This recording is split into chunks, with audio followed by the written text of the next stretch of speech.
Another one of your points, which resonates with, I think, all educators, you mentioned purpose and the value to have a purpose in life. There was Avenue Q had a great song in it when it was out on Broadway about, I don't have a purpose. It was someone who just graduated. It couldn't have been a good college or any college in our region, but they had no purpose. They couldn't figure out who they were. And we want to help students find their purpose. And we also have a purpose ourselves. I gave you the example of that positive psychology says a job, a career versus a calling. So tell us about the value of purpose, because I do believe everybody attending this has a real purpose to be in higher education. Yeah, sure. I mean, this is a big topic that I think straddles so many different areas of our life. Within the neuroscience community, sometimes the way that we approach this, or the way these neuroscientists were approaching this, they would look at people who had much lower incidences of various things: dementia, likelihood of stroke, things that created difficulties with memory outside of Alzheimer's later on in life, or whatever it might be. And then they try to look at the populations of people where this is less likely to occur and find associations.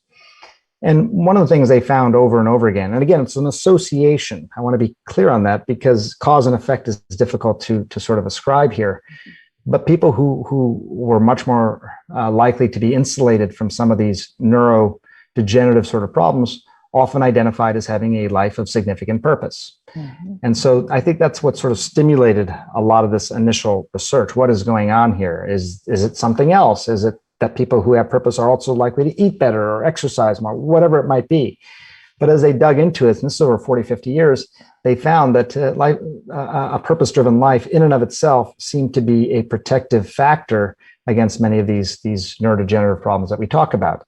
But I think it was also even more than that, Barbara. In Viktor Frankl's book, Man's Search for Meaning, and he describes his experiences as a prisoner during Auschwitz. And I think one of the things that really came out of that book was that he was devoid of a life, devoid of any meaning in his life, and the impact that had on him in terms of his overall mental acuity. You just start to a life without purpose.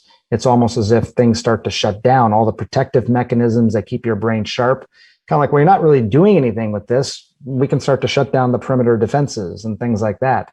So I'm simplifying, obviously, but I think both from a physiological standpoint as well as almost a philosophical standpoint, a purpose-driven life seemed to lead to, without it, you had some of the dire consequences, and with it, you could be seemingly pretty insulated from some of those same neurodegenerative problems.